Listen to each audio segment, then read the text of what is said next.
fatafitra ihany koa zany ao anatin'ny fankalazana ny feti-pirenena amin'ny fahina amby roapolo ny volana jona ho avy zao dia hoentitra tanteraka ny fitandronan'ny filaminana mialoha sy mandritra izay fetin'ny fahadimy amby dimapolo taona niverenan'ny fahaleovan-tenan'ny malagasy izay amin'ny fahina amby roapolo ny volana jona ho avy zao tsy andefitra amin'ireo mikasa anakorotana sy anely vaovao tsy marina eto amin'ny firenena ny mpitandro ny filaminana.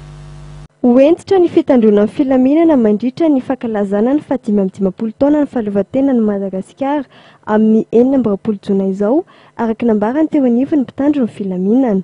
Hatreto tsy nisy ny fikasana anao fanakorontanana aloha sy mandritra ny feti-pirenena.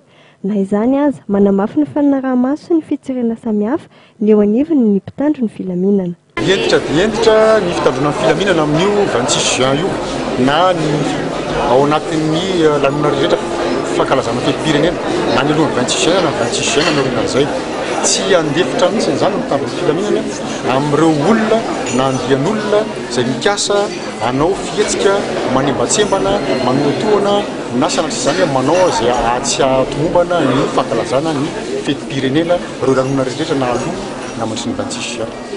Ankoatra mpitandro filaminana no fitandronan'ny filaminana eny Mahamasina sy ny manodidina azy dia isy ihany koa raha no fisafoana sy fanaraha-maso amin'ireo toerana stratejika manirana nosy.